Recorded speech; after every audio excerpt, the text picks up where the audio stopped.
time, I'd like to jump right in and invite our panelists back to the stage. So please join me in welcoming Dr. Keith Brooks, Jason Bucklin, Dave Eisenmann, Salma Hussein, and Erin Walsh. Come on back up.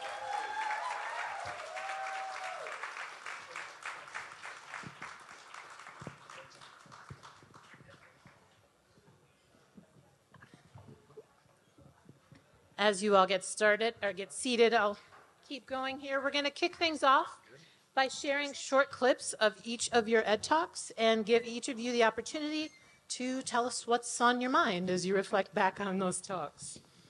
First up, Keith, welcome. Thank you. I'd like to start with you. In 2016, your ed talk, Critical Race Theory, Fact versus Feeling, attracted quite an audience, and to this day is the most watched ed talks on the Achieve YouTube page. Here is just a clip of that talk. Okay.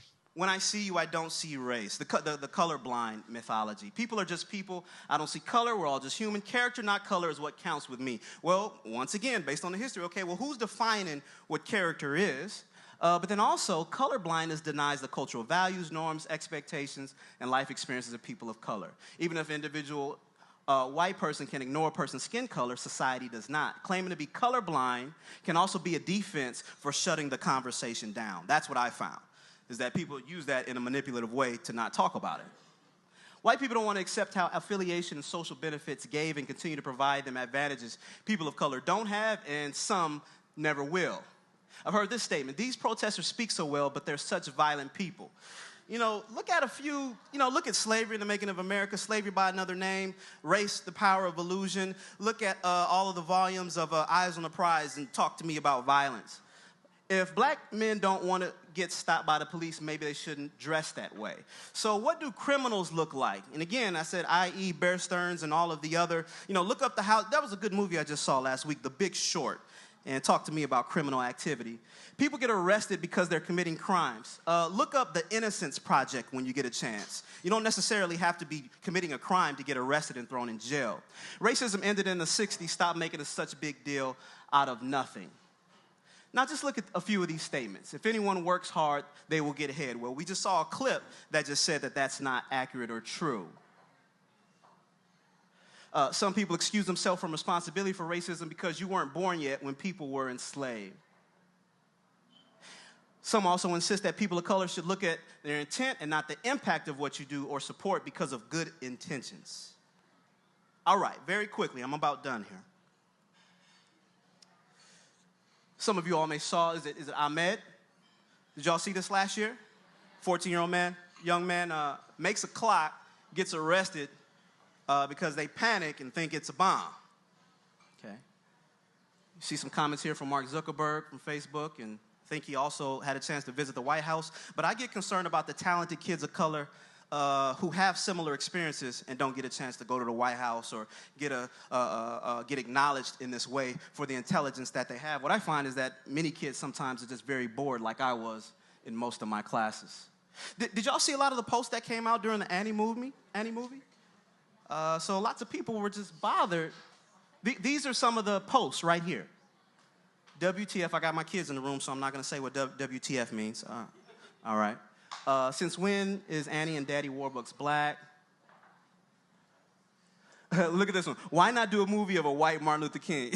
Isn't that strange? So you're talking about a fictional movie, and you're going to compare that with a civil rights icon. All right? It doesn't even match up. So, Keith, applause. After seeing that clip, what's on your mind tonight?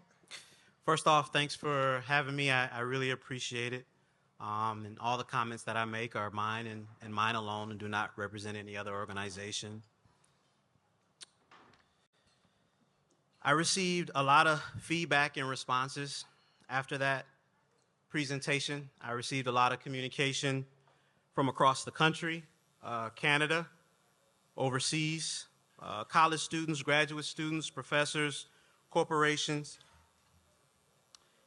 And you all may recall that over the last 4 years, there's been a major pushback on critical race theory. Even right now, we're using some of the tenets of it in this space without even using the words.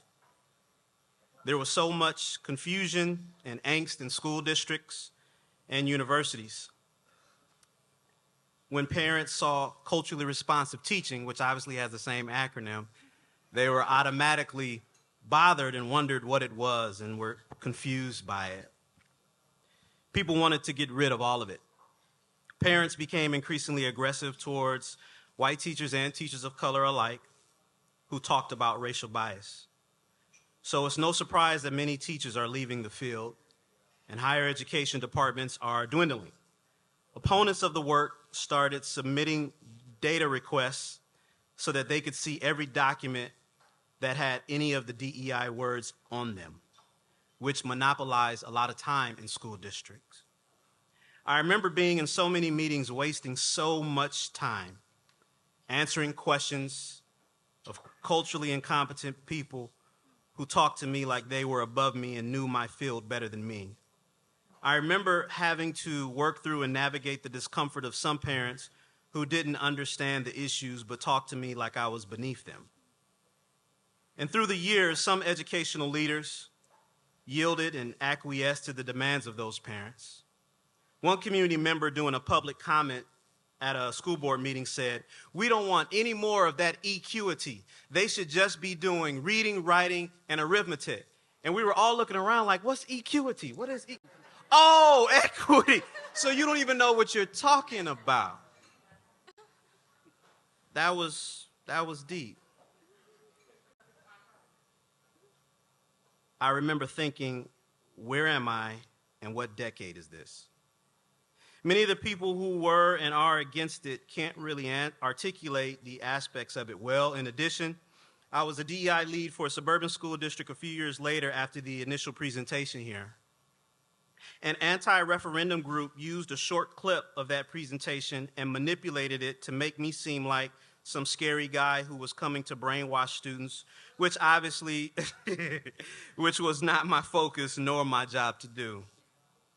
Some would submit that students are already given an inadequate education by not telling them the entirety of our collective history.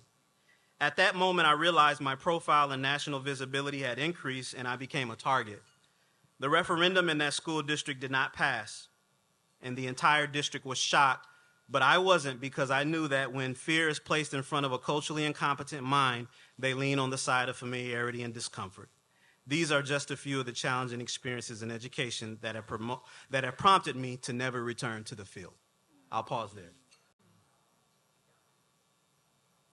I got more, but I'll pause there. Thank you. It's quiet again, Yeah, like right? it was last time.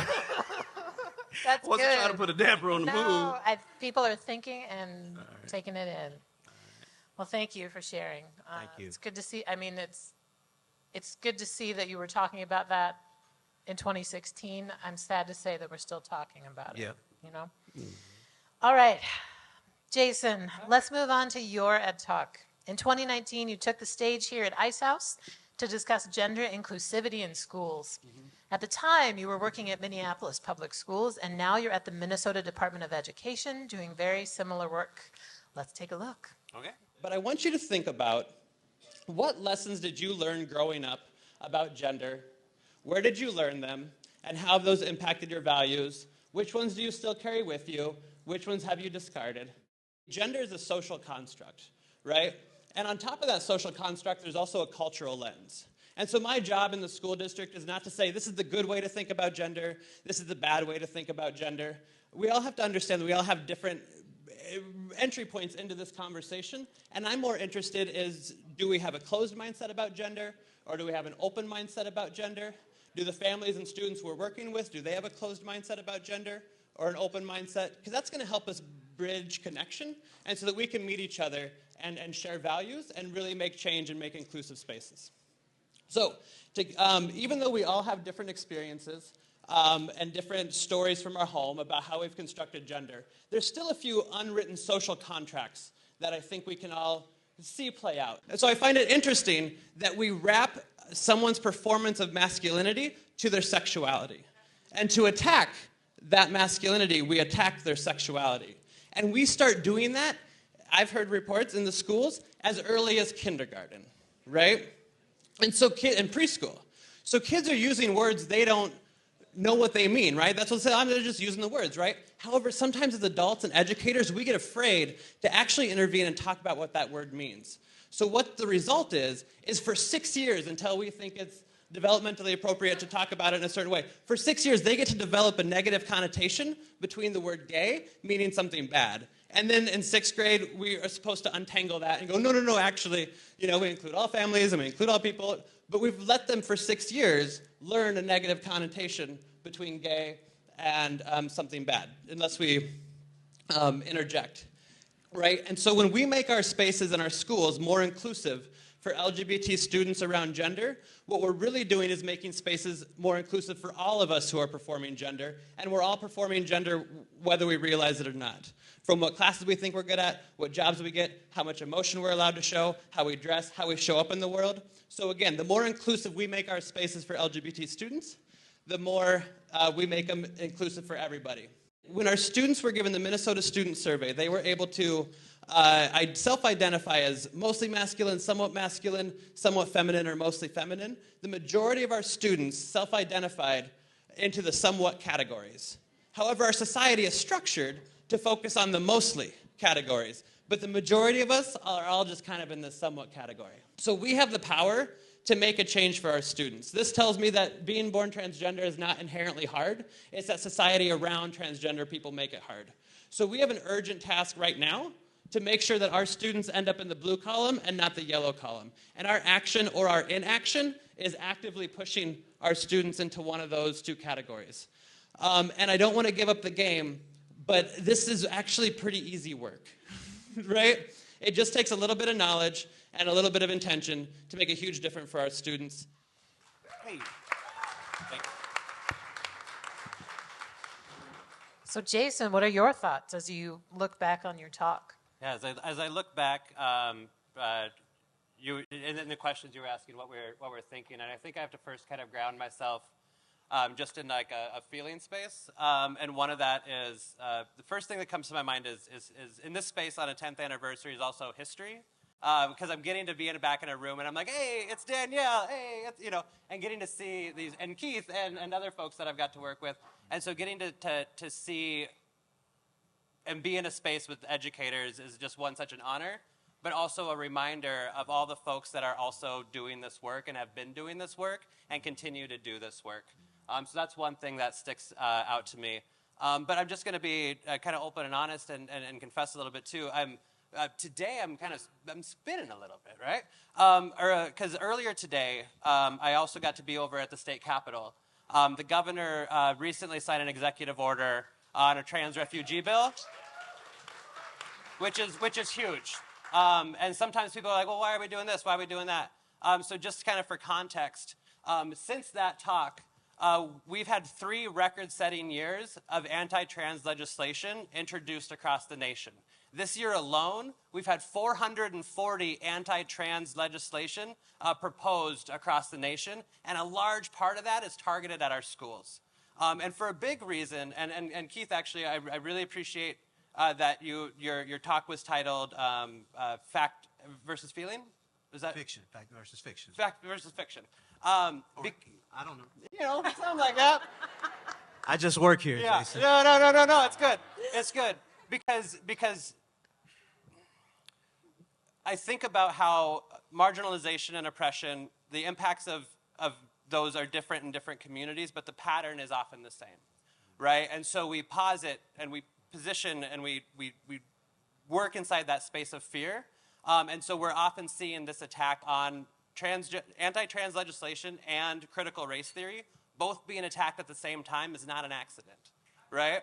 And so the more that we can ingrain intersectionality into our ways of being and the ways that we work and the ways we work together, the more we're going to actually be able to move forward along these pieces as well.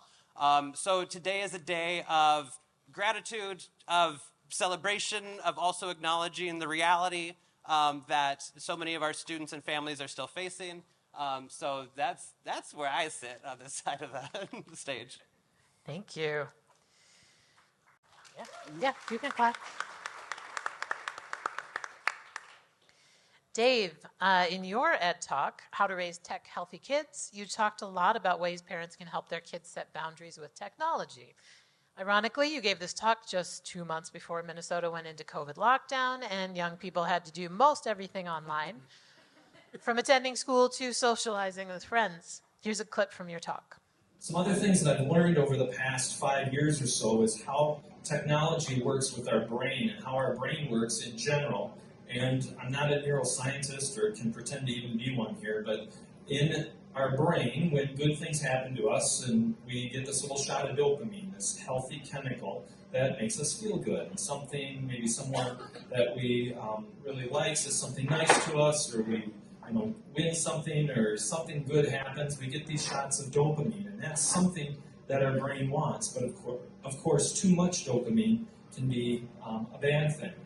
And in Silicon Valley, technology engineers have purposely designed technology, it's called persuasive design, to make us want to use our tech more.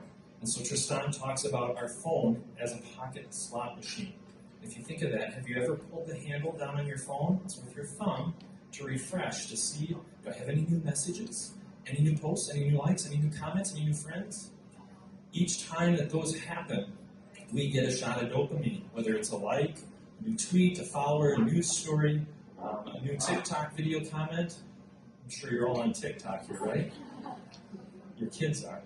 Or a Snap, of course, and Snapchat. And even we've started then putting these to numbers. We numerically catalog each of these things so that we feel bad if we don't have enough likes, or we feel less popular if there aren't enough comments, or kids are even taking things down within the first few minutes if they don't get 100 comments or 100 likes. And of course, Snapchat puts a numerical number to the number of days in a row that you have Snapchatted someone, so you feel compelled to continue to do that and check back on a daily basis. But taking away the tech is not the answer. We can't just go live up in the boundary waters off the grid. Well, that's even harder nowadays to do up in the boundary waters. I still get a cell signal in a lot of places. In the future, our kids and our grandkids are going to live in this high-tech world, and we need to help them learn to manage this and keep it in balance and work with their screen time so that they can balance their FOMO with JOMO. What's JOMO? Joy of missing out, exactly. Joy of missing out. We need times in our lives where we have tech and we can keep it in balance. We need times in our lives where we can be comfortable not checking in and not always looking at it or always using it. There's a difference between educational screen time and entertainment screen time, and I think that's an important thing to understand. That it was 3 years ago the American Academy of Pediatrics released new screen time recommendations, and they no longer said, hey, limit it to 2 hours a day. Instead, they said, hey, let's look at the content that's on the screen, not just as there's a screen in front of a child's face, or anyone's face for that matter, and let's start to look at limiting entertainment screen time, but not educational screen time.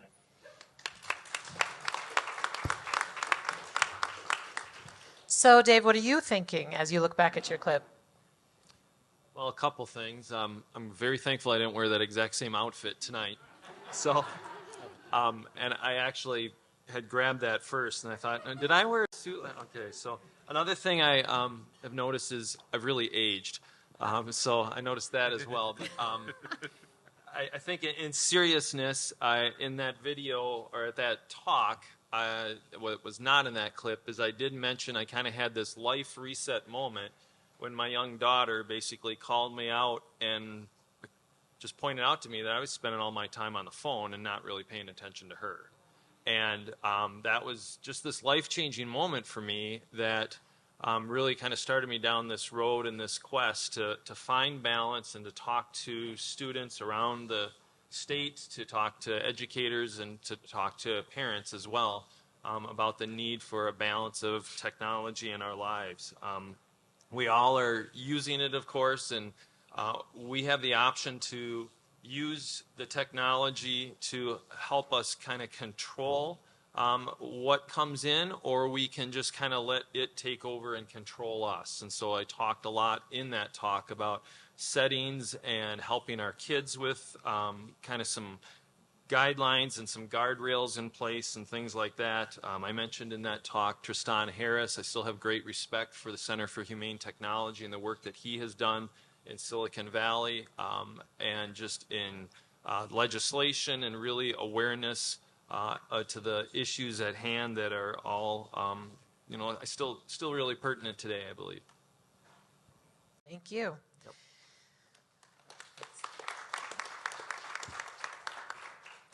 Salma, your Ed Talk centered around immigrant youth and the importance of vulnerability in relationship building.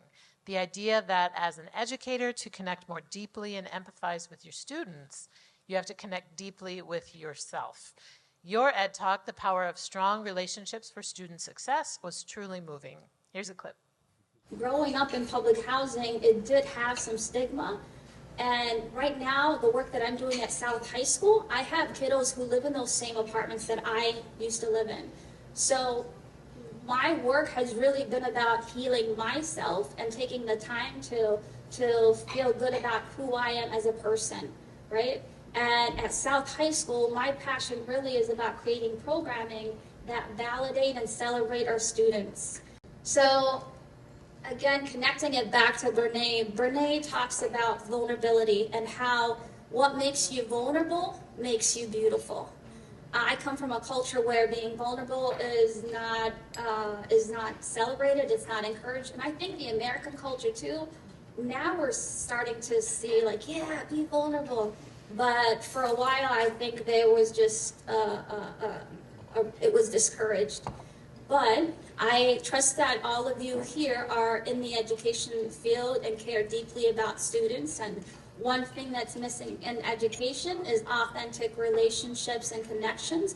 And being vulnerable really allows you to build genuine relationships with the students.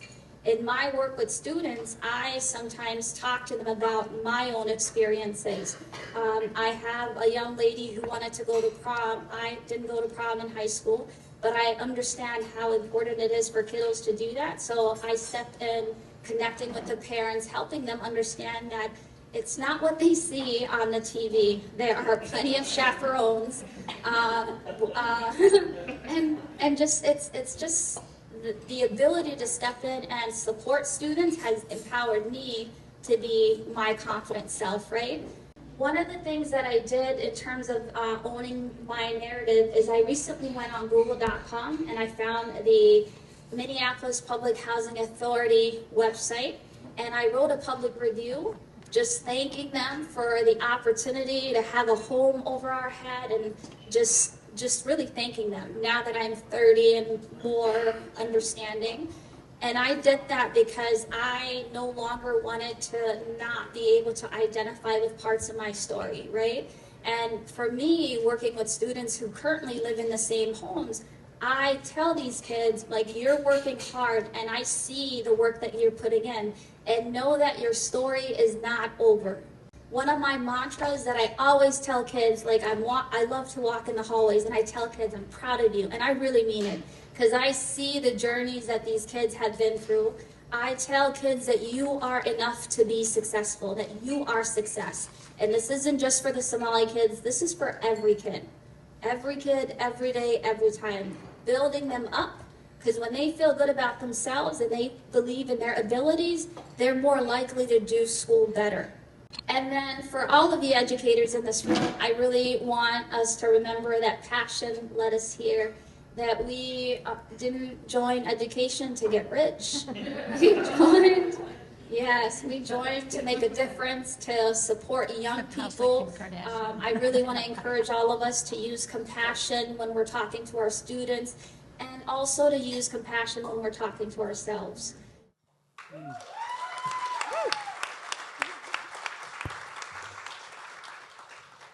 Now, Salma, when you gave your talk, you were a social worker at South High School. Today, you're the principal of Gideon Pond Elementary School. I'm very curious to hear what's on your mind as you watch that clip and think about your talk. You can take a moment if you need it. Yes, I need a moment. When I gave that talk, I was really nervous, and I'm still nervous today too. But I really appreciate the Achieve organization and what they stand for. I remember when I was in high school looking for an opportunity through the Step Up program. And it was Step Up that gave me the opportunity, because at the time I wanted to be a journalist. So I got a internship, a paid, dignified internship at the Star Tribune. And then this opportunity came. I was at South High School working with a dynamic social work team, and Katie is one of those social workers, and this week is School Social Worker Appreciation Week. So let's give it up for Katie. And all of the social workers that are making a difference. For me, it really is about students. When I gave this talk, I wanted to stress the importance of relationships. And the most important relationship is the one that you have with yourself. I now have the privilege to work with elementary students, and I get to tell them, like, I love you. And auntie, in the Somali culture, we call each other, because we're all a big family. I call the kiddos Javier. And sometimes for people that are not Somali, they're like, is everybody's name Javier? I'm like, no, it just means family. And I had an African-American student ask me, can I call you Javier? I'm like, of course, we're a family.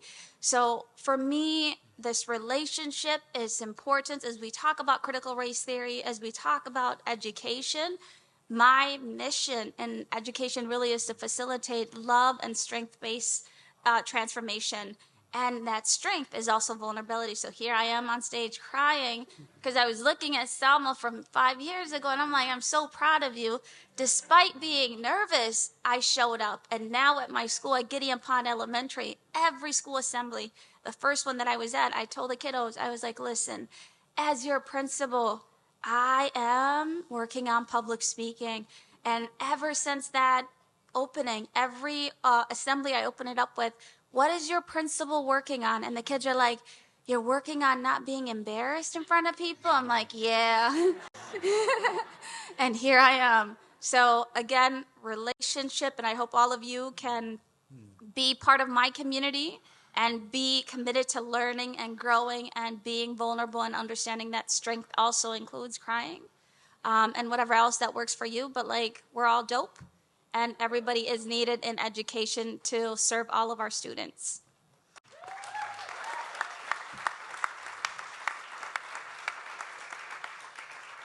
Speaking of what you were talking about, Dave, I'm wearing the same dress as in Salma's clip, so it happens.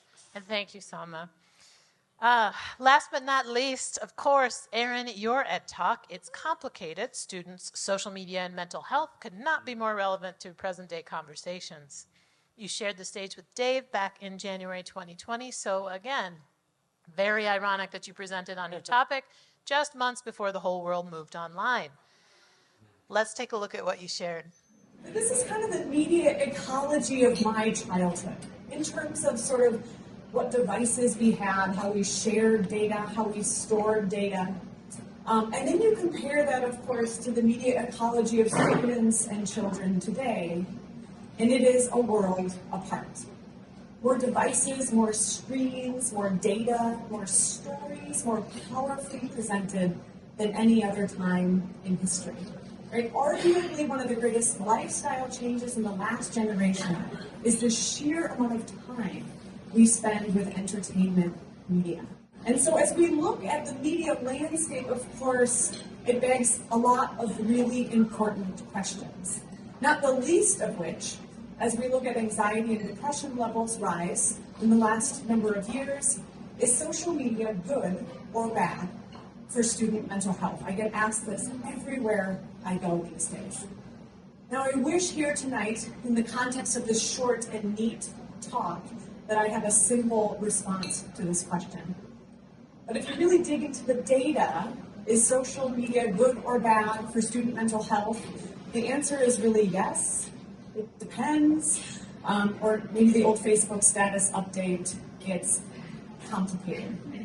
Maybe it shouldn't seem like much of a surprise, but when young people are extending offline relationships and deepening them in online spaces, this can actually be a protective factor for their mental health, right? If I'm going to soccer practice, or I'm going to Lego robotics, or I'm going to an organizing meeting after school, and I'm coming home and I'm deepening those relationships, especially since so many students tell us that logistically, it's difficult for them to get together.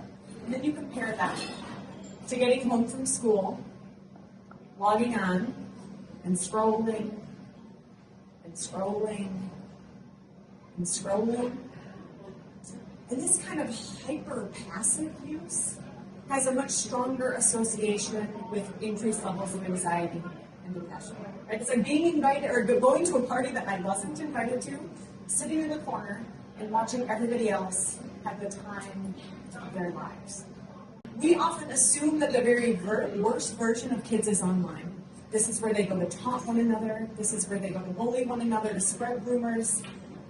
Sometimes when we ask questions and we listen, we realize that the place where a young person feels most courageous, most kind, most creative is in their online world. And that actually the hallways of school are the most difficult for them. If we don't understand the way that the identity online and offline are starting to fray, it's really difficult for us to support them.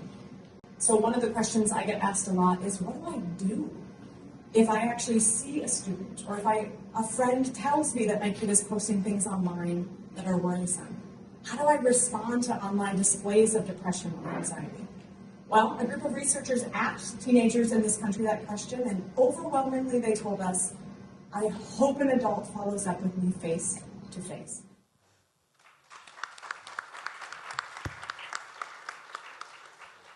So, Erin, what comes to mind for you as you watch that clip? It didn't go away in the last 3 years. As we think about the intersection of social media and mental health, I almost feel overwhelmed at the timing of this event. So I stood on this stage January of 2020. And I think I had the audacity to stand on this stage, as well as stages across the country, and make a claim, something along the lines of like, there's no more physical time that students could spend with social media. Like the data has plateaued and it's just sort of physically impossible to do more screen time. And then, weeks later, my third grader, then kindergartner, we started online school, and, my third grader, now sixth grader, went into online school, and all of our lives migrated into learning, socializing, connecting, leading, trying to participate in digital spaces. I really think about this time as continuing to emerge from this state of sort of deep digital immersion. And the data show that I was deeply wrong when I made those statements. So entertainment screen time, no surprise to any of us who have lived the last 3 years, has gone up about 17%. So the average tween or teen spends about 8.5 hours a day with media for fun, not related to school. So more than a full-time job and more than most of us are spending sleeping. And though we have gone back to school in person and gone back to connecting in real life, screen time has stayed high. That 17% just sort of stuck. So I think what I'm thinking about is it's almost like the accelerator has been put on those twin trends. We've spent more time with entertainment media, and of course the latest CDC data released in the last few weeks is another set of alarm bells about the child and adolescent mental health crisis that did not start with COVID, but has accelerated since then. And so what's on my mind is really, really thinking about the urgency with which we need to bring rigor and care and relational attention to the questions about that intersection. It's a really easy time to start telling really simple stories about why kids are feeling the way they're feeling and why adults are feeling the way they're feeling. And this is not a simple time. And I think young people and our students, we owe them the complex answers that better reflect how their strengths and vulnerabilities are playing out, both in online and offline spaces. And I can speak to that a little later. But here we are. The problem continues. The challenge and the opportunity continues. Thank you.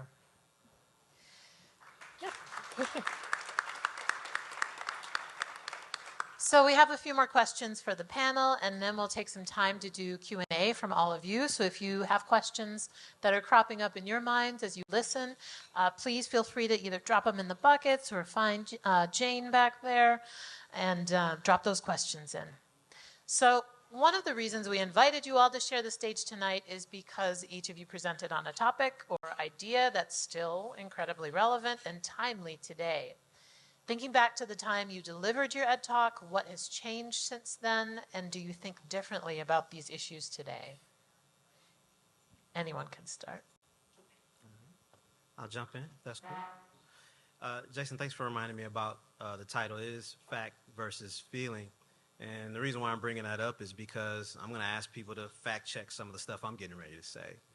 You know, I always ask people, don't take my word for it. Go ahead and do your own research. And so I think that I think about anti-blackness that is present right now. I think that it's picking up steam in my perception across the country in many ways. As one example, I'm referring to Dr. Anoka-Hennepin Jones, who was initially denied tenure at her alma mater of University of North Carolina, Chapel Hill, a school that she loved and grew up loving. Anoka-Hennepin Jones is a Pulitzer Prize-winning reporter covering racial injustice for the New York Times Magazine and the creator of the landmark, many of you all may be familiar, the 1619 Project. And so after protests and struggle and back and forth, then they offered her the tenure. And I wondered, why wouldn't you want a stellar scholar like that at your university? And she did a thing that I probably would have done too. She declined the tenure and went to Howard University, a historically black college and university. Sadly, I wasn't surprised that they treated her this way because they recently banned DEI statements. You all, please look that up. There are others that are following suit. I'm thinking about the January 6th insurrection of the United States Capitol since the last time we were together. Those mobs reminded me of the same ones that resisted the desegregation of schools in Little Rock, Arkansas, Boston, and New Orleans with Ruby Bridges. They reminded me of the mobs that burned Black Wall Street, Tulsa, Oklahoma to the ground in 1921. It reminded me of the Freedom Riders in Mississippi and other peaceful protesters crossing the Edmund Pettus Bridge in Selma, Alabama. I'll pause there. Thank you. Thanks. Anybody else? You can just jump in. All right, we'll keep the same order this time, but the next time we're going to just Okay, so what's changed, and are we changing how we think about this issue? Yeah, do you think differently about them? No, but I think more deeply about it, right? I see the different ways that it connects to all different parts of my life and those sorts of ways. But the thing that I want to name and that I want to acknowledge of things that have changed is really the amount of visibility that our community has inside schools, and with that, the pushback that our community has in schools as well. So I've been blessed to get to do queer youth work for about 19 years now.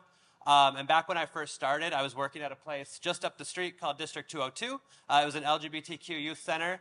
And at that time, I was often working with queer and trans youth who were homeless and highly mobile, who didn't always have support from home.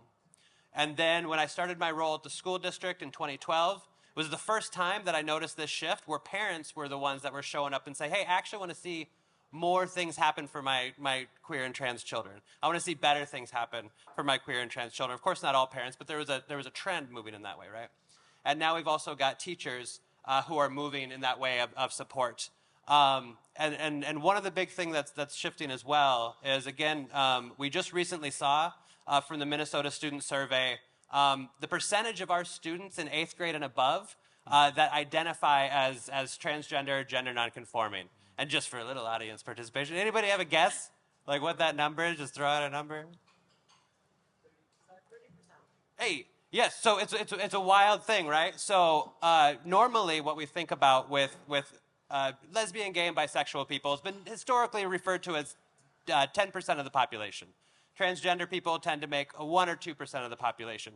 Our Minnesota student survey showed that 24% of our students across the state identify as something as other than straight, and 10% of our students identify as transgender or gender nonconforming, which is huge. We haven't had that kind of visibility. It's not that we didn't exist. It's that we didn't have the ability to talk about it in a way about data, in a way that these systems talk about this, right? So to put that 10% number, because 10, it's 10, what that really means across Minnesota, we have 400,000 students across the state of Minnesota that are in 8th grade and above, which means 40,000 students, right, in Minnesota identify as transgender, gender nonconforming. So when we're talking about these anti-trans laws, when we're passively or actively refusing to use a student's name or pronoun or not teach or allow themselves to see themselves in the classroom or see their families in this classroom, we're harming so many students, and it's way bigger than we realized before, I would say. And to your other part about, I don't think differently, I think about it just in a deeper way. Something that I mentioned before is LGBTQ inclusion work is something that impacts everybody. We're all navigating or performing gender in different ways, and there's plenty of studies, if you're a data person, that show LGBTQ inclusive practices benefit all students in your school and in your buildings and in your classroom. And I think also continues to really integrate and bring again that need around intersectionality through that work, so all of our students get to see themselves in their classroom and just what it can mean when you have that representation, when you're used to not being able to see yourself, and then somebody in your school building says, hey, you know what, I see you, I value you, I'm glad you're here, can make a profound impact. And it's one of those things that are free, it's one of those things that's easy, right? It doesn't take a $50,000 budget and like 3 years of studies and plans. And to me, that always just kind of brings me back to what we were doing in the first place. Thank you. Anyone else want to jump in? Oh, We don't have to go in the same order. sure, I'll go. So if I understand the question correctly, it is, how am I feeling about my topic now? Yeah, what's changed, and do you think differently about these issues today? I would have to agree with Jason. I feel more passionate and deeply about the need to establish strong homeschool partnerships and really the need for educators to be authentic. Our young people, whether they're in elementary or high school, they can sense real, and they deserve us to be real.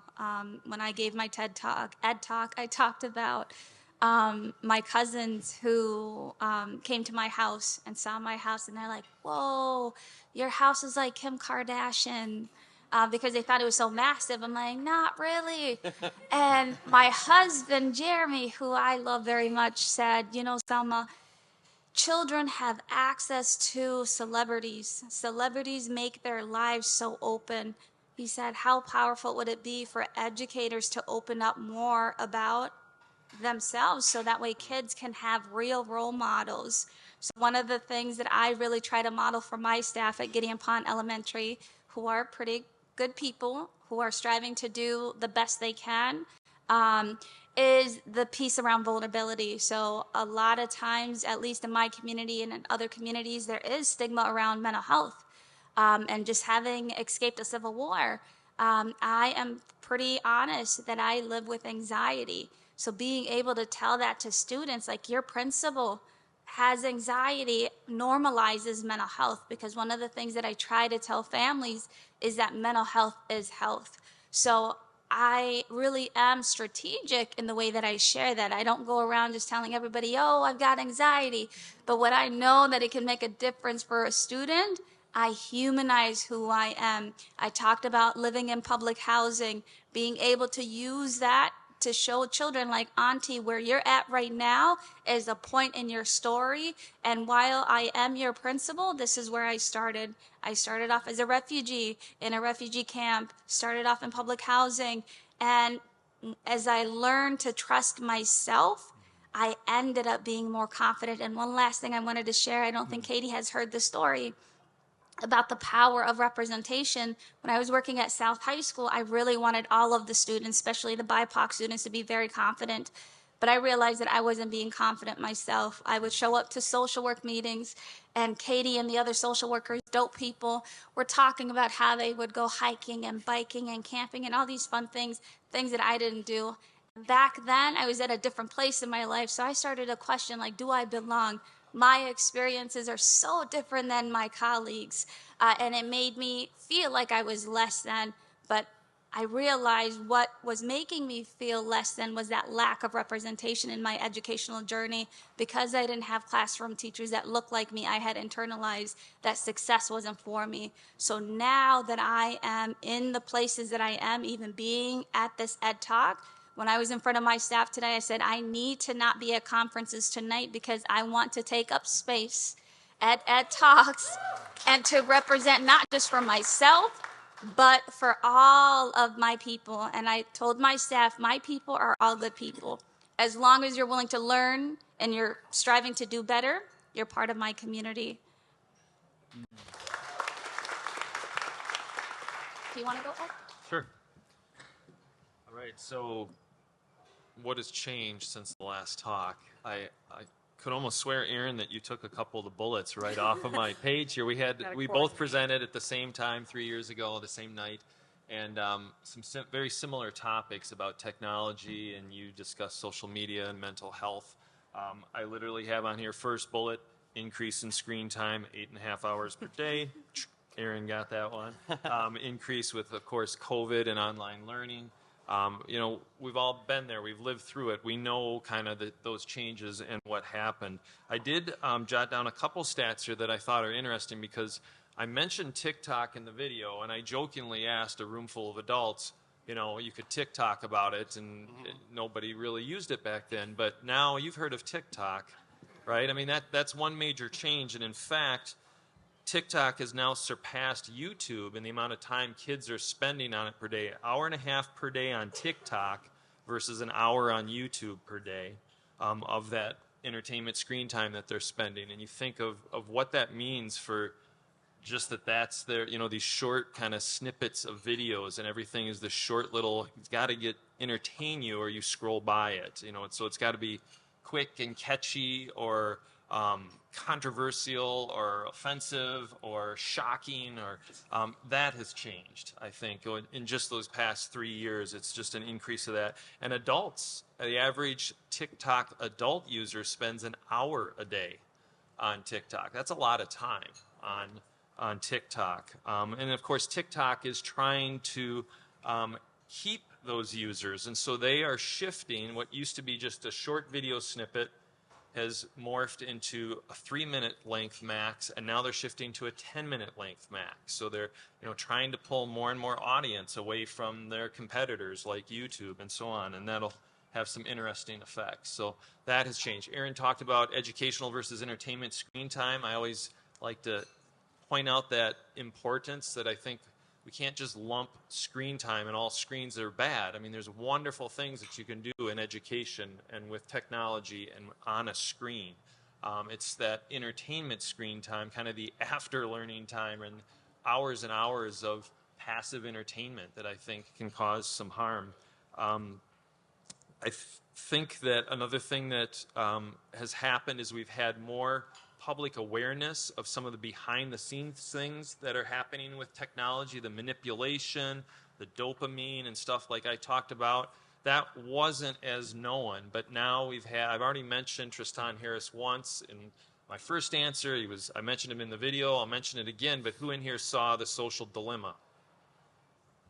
Okay, I see about maybe a fourth of the room or so. If you haven't seen that yet, 100 million people around the world saw that documentary. It's on Netflix. It's also free on YouTube.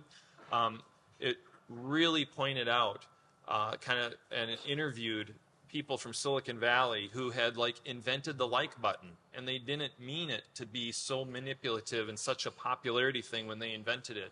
And they talk about purposely designing things to they call themselves the attention merchants, and they are trying to keep you hooked and keep you engaged and use specific colors and design principles to keep you sucked in and basically take up all your free time, and even our sleep time is being taken up. And I think a last thing I'll mention that has been a change is we have some whistleblowers like Frances Haugen, if you remember that name from a couple of years ago, worked for Facebook and basically came out and said, Facebook, and who also owns Instagram, is not looking for our best interests.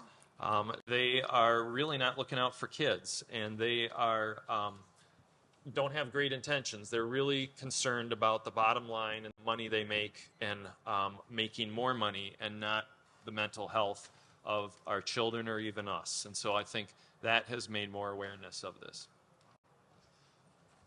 Thank you. Erin.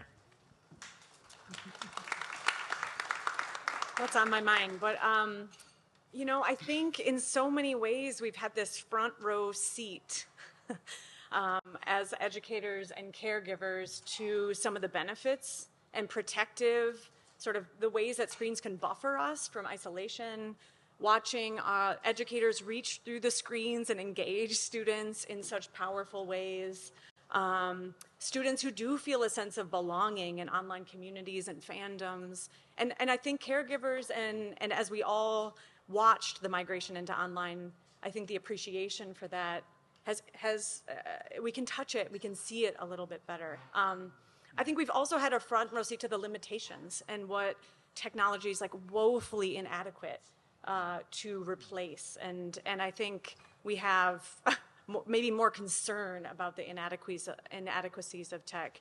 And I think as we think about this complicated relationship, specifically between social media and mental health, or screen time and mental health, one of the first researchers who, she was pretty prescient because she was studying Friendster back in the day. And did some of this first work looking at positive youth development, youth strengths in digital spaces. And she always said, technology is not a panacea. Not only does it not always solve problems, but it mirrors and magnifies problems we've long been ignoring. And I think that quote can kind of guide our thought process and our reaction as we look at these sort of twin trend lines of screen time going up over the last 10 years and anxiety and depression going up over the last 10 years. And it would be very easy to just draw one line, a simple line, and then the response would be, well, clearly we just need to get students off screens, and that would solve the mental health crisis. Certainly we need to look at that line between them, and there is a small and significant and meaningful association between those two things. But unfortunately, that small association masks a bunch of divergent and super important outcomes, where we see some students thriving in online spaces, and we see other students sort of having a lot of toxic currents undercutting everything that they need to thrive. And we see some students who are kind of in between.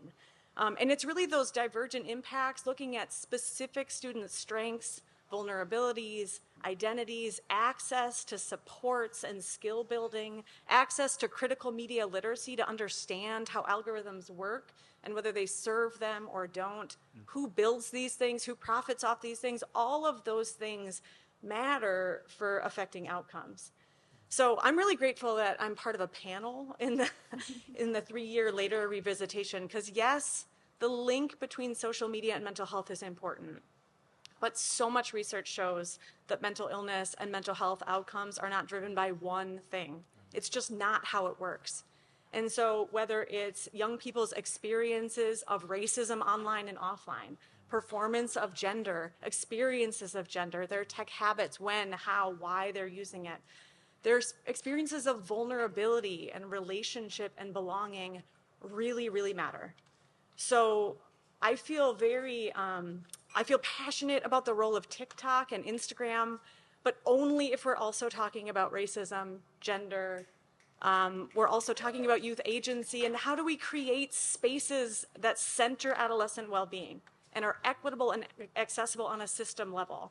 I think if I'm thinking about something right now, it's we got to stop just asking young people to protect themselves and caregivers to do all the heavy lifting, and to actually think about what would it look like to build spaces where youth belong online and offline.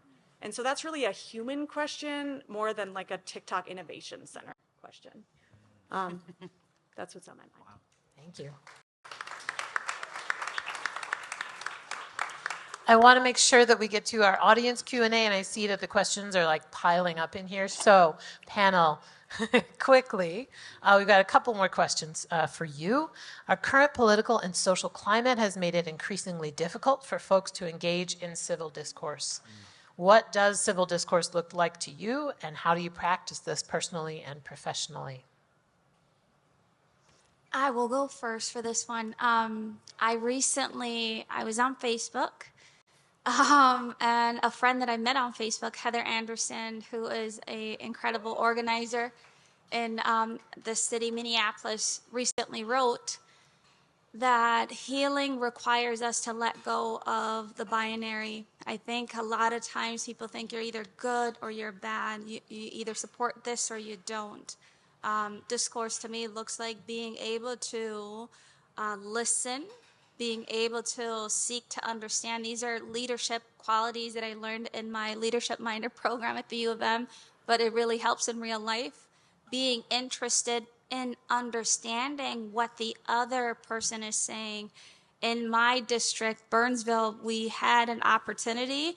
Others may not have seen it as an opportunity, but an opportunity to engage the community around a guideline that was passed to ensure that our schools were creating gender-affirming spaces for our transgender students.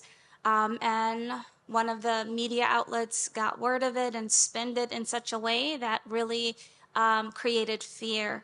And thankfully, thanks to the leadership of my district, they're not paying me to say this tonight, but we really leaned in. We listened to the community.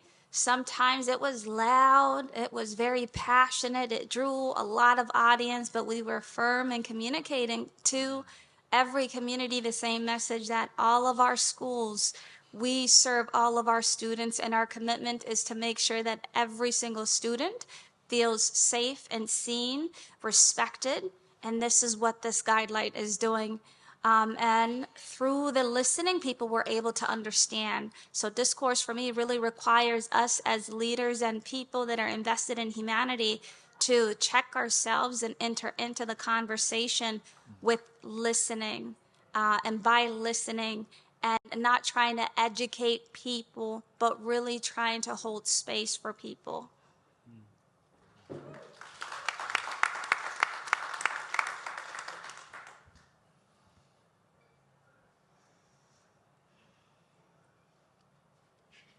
I can jump in after that when you talk about building spaces, and Erin was just talking also about like there are great spaces online for some of this dialogue and this discourse, and I think that the space that I'd like to talk about is making space time, and like through the noise and all the news and the distraction and the entertainment and stuff, building actual time in your schedule, in your day, to have dialogue, to have discourse, to give our kids a chance to talk to one another.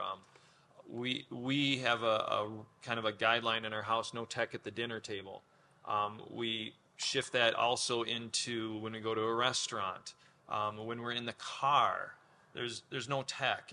That's time for discussion and conversation. And sometimes there isn't much to discuss, since other times you can really get into a deeper conversation if you can set down the distraction or make the space and the time for it. So I like to encourage people to help our kids and help ourselves, actually. Let's use that technology to turn off a whole bunch of the buzzes and the beeps and all those notifications. You don't need your phone to ding or your light to flash with every email you get, or with every new social media post or whatever. I've tried to dial that all back and minimize the distraction so that there is time for discourse and discussion. And we need to give our kids opportunity for that, because our kids are in this environment where when there aren't rules there to like put the phones away or put the phones down, a lot of times they're just on their phones and they're together but apart. As author of a book a few years ago, even titled that way, or Alone Together. I think it was Sherry Turkle that had written that book. But giving our our kids kind of those opportunities is something we need to practice with them, and we need to model too as adults, that we aren't always interrupted, because it's hard to have deep thoughts when you're, every 30 seconds to couple minutes, there's some sort of distraction. And I'd encourage all of us here to don't practice socialization. I don't know if you've heard of that term before. A friend of mine uses it. Basically, it's being on your phone instead of socializing. They were kind of drawn to that as almost our pacifier rather than going out and meeting different people and dialoguing. Or the digital yawn will be the last thing I'll share with you, which is the first person in a conversation who, rather than continues the conversation, pulls out his or her phone. It has the same effect of a yawn, where other people then start yawning or getting tired. I mean, pretty soon other people are checking out their their phones as well. But create that space for a discourse and a dialogue.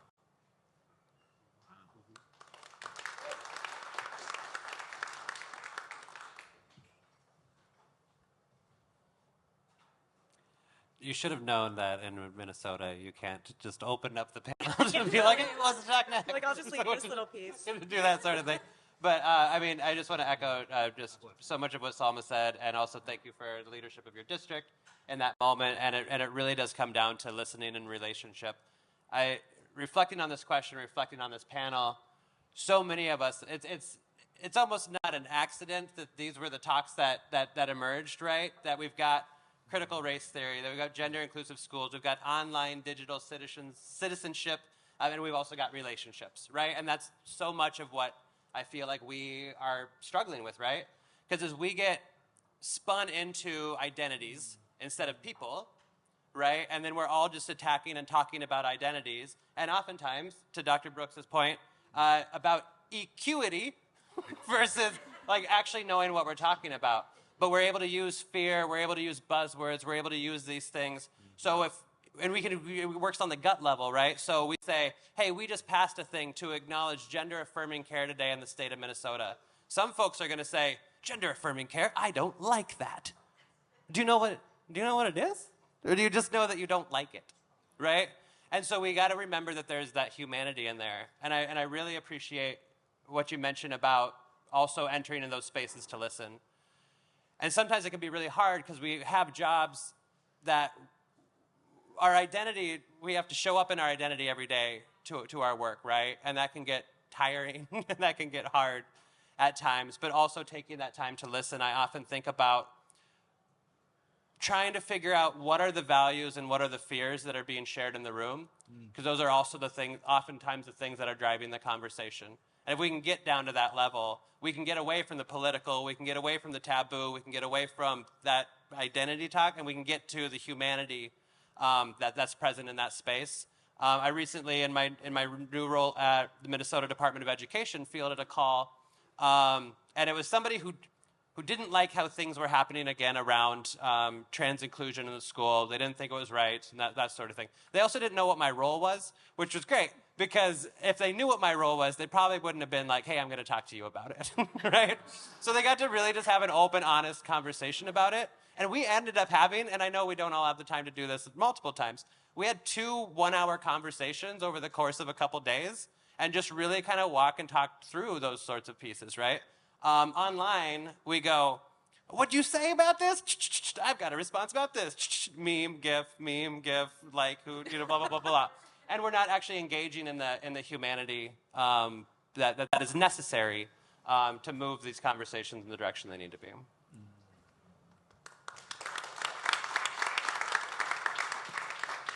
I can follow up with a short observation. Building on that, one of my favorite studies in the field was done a number of years ago by a professor at Stanford, and he was looking at high media multitasking for tweens who identify as girls. He was like, wow, at first pass, the data is deeply devastating. Like, the higher the media multitasking, like, the worse all the outcomes for these students. And all the headlines ran, like, multitasking ruining tweens. And he was like, wait, there's a really important part of the data and an important part of the story that's being missed in these news headlines. And that was that for every hour of face-to-face time that was sort of added back in, to these young people's lives, even when screen time was held high. So it wasn't replacing screen time, it was adding in.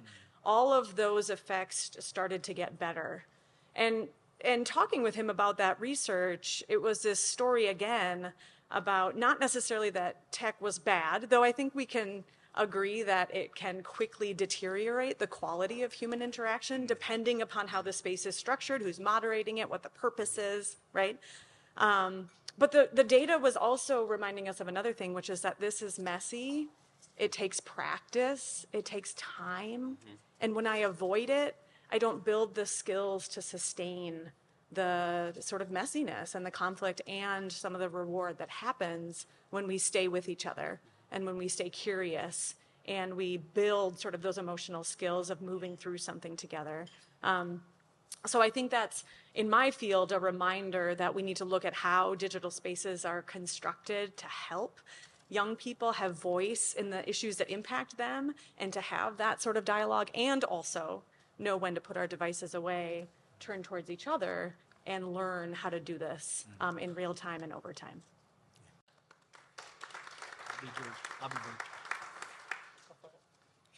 I know that many of these topics are contentious and that, you know, they spark an emotional response. And I acknowledge that. And I understand that. And usually at the end of conversations, or even before a conversation, I'm wondering, can we disagree and I still be your neighbor? Can we disagree, but you still do me no harm, and vice versa? And so I want to be able to share things, you know, that I'm processing. It doesn't mean that I won't think something different tomorrow, but as of today or at this moment, based on the information that I have, this is what I'm thinking. And so there's some very good commercials from Procter & Gamble on YouTube that I invite people to check out. And in reflecting on racial bias, organizations need to understand that many times people of color don't leave jobs. They leave dysfunctional spaces, ineffective approaches, and unsupportive leadership. And there's also been recent developments in organizations that are removing DEI positions or demoting them. And I'm not surprised by this because many of them have limited budgets, limited staff, and many times have no real voice or influence. That's not a reflection on the individuals in the roles per se, but what I'm saying, this is what many of the organizations are doing. And after the killing of George Floyd, there were lots of declarations and commitments made, but I wonder about the follow-through on that. And I'm doing some research right now. One report stated that over 70% of DEI leads are white. And I'm not sharing my thoughts about that. I wonder what you all think about that. Some schools of thoughts would say, what does it matter as long as the work gets done? And then some schools of thought would say, these are a part of the few leadership roles that people of color have access to. So Indeed recently did a survey where it stated that 49% of black employees are thinking about leaving their jobs because they are unhappy. The last part here, Roland Martin said something last week that still has me reflecting and processing. He said that the original conversation around the 70s and 80s and starting DEI efforts was a focus on indigenous and black Americans from the 1960s and the Civil Rights Acts and their recovery from almost 400 years of strategic harm, devastation, and violence. And he said, and I also say, I respect other aspects and areas that are represented here today, and they deserve their just due. My point is that the original conversation and focus has been limited. And organizations in large part are simply concerned about how they look and how it impacts their reputation. Almost every organization that I've worked for throughout the years doesn't see it as a business imperative, and I hope that people start to. Thanks for letting me do that. Well, thank you, everyone. I know we had one more question for you, but I'm going to jump to Q&A because we are getting down to the wire. I may still be able to sneak it in, but we'll see. All right. I'm really glad that there are all these questions. However, some of them I know we're just not going to be able to get to, and I apologize ahead of time. I think that some of the resources that folks will share or have shared in the past might be able to answer some of these questions for you. So I'm going to try to be judicious. Please don't throw tomatoes if you disagree with the ones that I pick. This is something that I think a lot of people in the room are curious about, Dr. Brooks. How did you make the tough decision to leave education, and how do you stay connected? Yeah, you're going to get it. Now they're going to try to make me cry. It's okay. Very briefly, again, all of my degrees, my certifications, licenses is in education. My father was an educator. My brother's an educator. I come from a family of educators. That's all I ever wanted to do. So you can imagine how difficult the decision was to say, you know what? I'm good. I think I'm good. I think I've had enough. I think I'm good. And obviously, in a limited, time period here, I just shared a few experiences. There's a lot more stuff there. So I don't have anything bad to say. I still have kids in schools, but I tell them that it's not their teacher's job or any school job to educate them. And I'm teaching them to take control of their education by the computer that's right there in the palm of their hand. Right, in using some of it for positive. So I just figured I can use my energy and efforts in other ways. I'll still work with educational institutions as a consultant, but I'm not trying to work for any of them. I'm good. So again, I hope that doesn't come off as negative. I'm just saying I'm gonna just do something else, and I think it's okay to pivot. I gave it over 25 years, and I have lots of positives and fond memories. But I want to be in a position where I feel like I can really move the needle. Thank you for the question. Dave, this question is for you. Should parents and educators be encouraging, and maybe Erin too a little bit, should parents and educators be encouraging more face-to-face social time after COVID pushed relationships to become more digital? I would say a short answer, my gut answer would be yes. I think that's important. One of the things we did in our schools this year is we adopted a wait for the day policy. And at first I was kind of against that. I thought, we really need to help the kids learn to balance, and they're going to be going off to college and on their own with this device, and they need to learn how to manage it, still in the K-12 school setting. But what I've seen the result of it is because the phones aren't allowed out during the day, the kids are sitting around talking and conversing with one another at lunchtime and in the hallways and passing time and the down times. And it's very noticeably different at like that before school time when they have their device and the after school time when they can turn it back on or have it back out in the open. And I think it's good for them to experience those times with peers and with friends that are kind of phone free and distraction free. So I think that's something I already mentioned that we can do, as families around dinner table, car time, other things, but then also have good, fun time with technology too, whether it's, playing games with our kids or watching something together and talking about it, so on. But a balance is important. I don't think it's a all on or all off situation. You want to add something, Erin, to that? Or the only thing I would add is I do think it's an yes for the screen-free spaces, and I think I talked about this a little bit in my ed talk. The more we can build bridges for students and bring those tech interests into spaces where they experience positive peer relationships, mentorships with adults, so that they're creating media, they're sort of engaging in what we call connected learning environments. Because what we know is that when young people are using tech to escape their world or to escape relationship, that's when we tend to see worse outcomes than when students are using tech to move towards their world, to move towards their relationships and towards their educational goals in the story you just shared about your kids or otherwise. So sort of building those meaningful bridges and spaces where relationships are part of that tech time is also really protective for their mental health. That's good. All right, Salma, one question for you, and maybe you answered this in a talk, so whoever asked this, you can go back and review that too. But what did it look like to become comfortable with celebrating your personal story? That's a really good question. I really talk a lot about Brene Brown, and she is a human being. At first, when I read her book, Daring Greatly, it really changed my life because it gave me language to understand the difference between shame and guilt.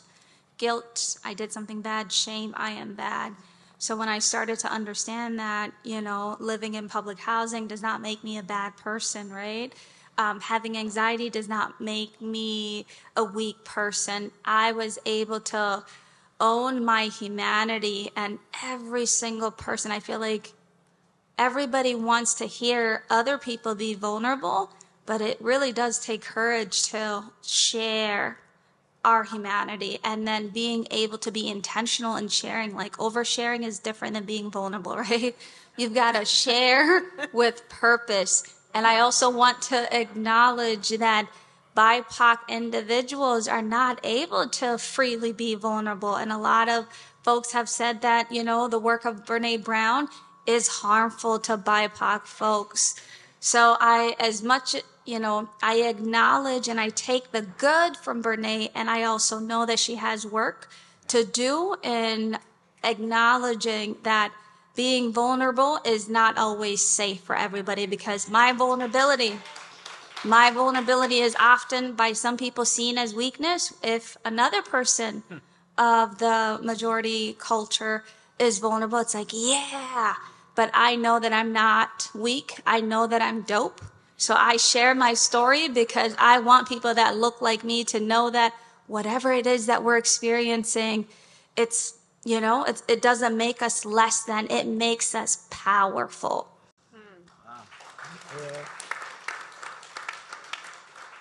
There are so many more questions in this bucket, but it's 7:33. So I want to kind of, sorry, I'm a little too close. I want to kind of sum up a lot of the questions that are in here, which is, what do we do? That's kind of 1 minute. Yeah, in 1 minute. So I think that maybe it's an opportunity to engage with some of the resources that you all have put together. It's an opportunity to engage with each other, to figure out what everybody else is doing, and work together to find something. But I want to also ask the question of all of you that may lead to a similar end, which is, what is giving you hope? Like, very 30-second answer, what's giving you hope in the face of all this work? I'll go ahead and start. I've framed a lot of today around a lot of the anti-trans legislation and a lot of the harm that our community is facing inside of schools. And what gives me hope is that we always are here. You can't, like, the recent word in the headline was that the transgender folks should be eradicated. You're not going to be able to do that, right? Like, we're going to be here. In the 1950s, there was the lavender scare. In the 80s, they ignored the HIV and AIDS crisis that happened within our community. We're currently trying to ban books and curriculum inside of our schools. You're not going to be able to do that. And that's because, one, we have an incredible, amazing community. And two, we have incredible, amazing parents. We have incredibly amazing educators. And we're going to continue to keep moving in this direction because that's who we are. And so it gives me hope, knowing that every time there has been that attack, the community always, and the supporters of the community always step up in an incredible way. And we're only seeing now more and more opportunities for representation, more and more opportunities for curriculum. Before I left MPS, I had the opportunity to work with folks on developing the very first gender and sexuality curriculum in the state, and that's for high schoolers, right? And now that we have that, right, there's just so many more things that we can do. So I do feel that even though there's the pushback at times, overall the needle's moving forward.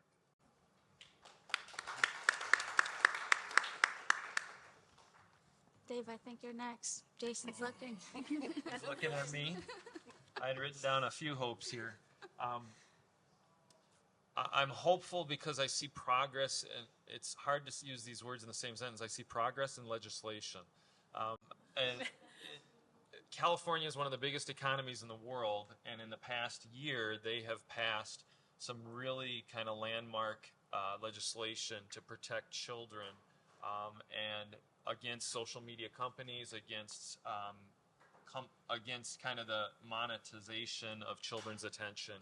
And I think we'll see that then also mirror, and it actually is in front of our U.S. Congress right now. It didn't do so well right before the winter break here, but in the Kids Online Protection Act, and they're looking at COPA, which is the Children's Online Protection Act, which says that you really only have to protect kids up, under age 13, and now they're saying, well, maybe it should be 16 or 18, and that the president just a few weeks ago called on Congress to pass legislation that would better protect children against some of these harms that technology can have. I'm also hopeful because I see my own children and their friends, and I have adult children now, and I see them kind of taking a step back and checking themselves and even deleting apps and saying, I'm giving up this or taking a break from that. And so I see them starting to realize the need for a balance. So I'm hopeful for that as well. What gives me hope is humanity. I really believe that all people, most people, are good people that are striving to do good. And I really do believe in the power of social media to be used positively, especially Twitter. I have been able to build community on Twitter with a lot of dope people. And people that look like me in different states. Like, I sometimes do spend some time on Twitter just cheering for people as they win in their lives, but that community that I wasn't always able to find in Minnesota, I was able to find on Twitter. So again, I think both Erin and Dave talked about we have the opportunity to use social media with purpose. But what really, really, really gives me hope is when people can lean in and be good people and be invested in relationships. Connecting it back to my talk, relationships require us to love ourselves and to love people. So you have to have love, and you have to be invested in those relationships, and you've got to be vulnerable. Maybe you want to connect with somebody and they're not interested in connecting with you. Don't take it personal, but continue to cultivate community and know that if you have community, be an includer. Invite other people into that community, because the more people we invite who are good, that have the commitment to do good, the better our society is. And lastly, what gives me hope are my kids. I've got a 6-year-old beautiful boy named Adnan and a 5-year-old daughter named Sophia, and they're incredible. And Sophia, I was recently telling her, Mommy, do you ever get nervous? She's like, nope. So she gives me hope. I can't wait to see her continue to grow up and to take up space. I'll just share briefly what gives me hope. I've been looking at the research of media's impact on child health and development for 20 years, and I feel like in the beginning it was this like kids these days mentality, and adults being like, well, I never, and it's this very like adults versus youth, or like adults versus students, and that dynamic persists. But I think we are starting to listen to young people, and young people are often leading the way. They're like creating these spaces of refuge in social media to push back against dominant narratives. They're like coding things that we haven't even made yet. And I hate it when adults are like, the kids will solve it. So I think it's not that either. But I do think the more that we listen, when I sit down and ask young people, what are you concerned about? What are you not want to let go of? What are you proud of about your digital lives? A lot of it aligns with what I hear from caregivers and educators. Like, we have some shared concerns, some shared opportunities. And that's not to say that in the daily caregiver child, there are some power struggles at play at home. But in terms of the bigger, where are we headed? I think that young people are asking really big and critical and important questions about why we're using the tools, where we're headed, are they making our communities better or worse, and what new tools need to be created to be more purposeful in relationship. So rather than an adults versus young people, hopefully it's sort of an us looking at what does this look like going forward if we use tools in a different way?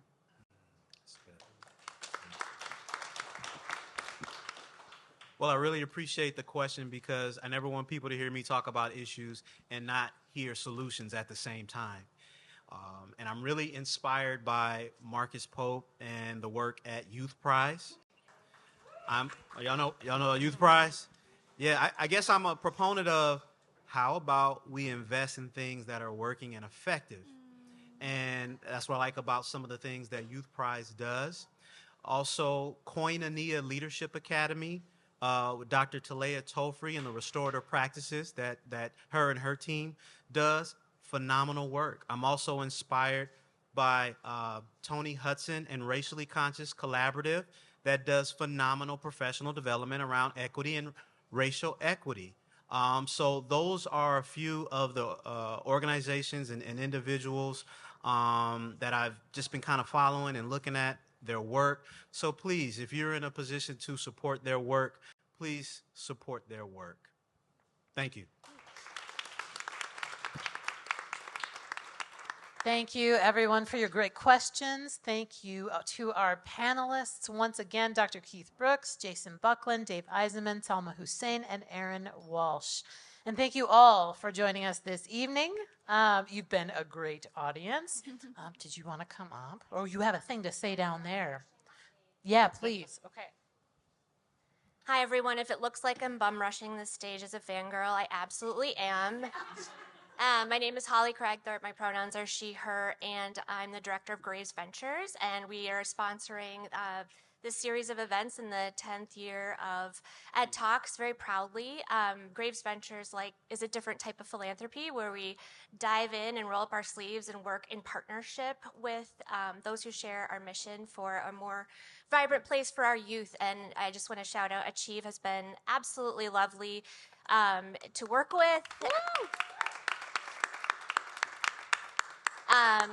And I want to thank each and every one of you for coming to listen, which is so important, and celebrate with us.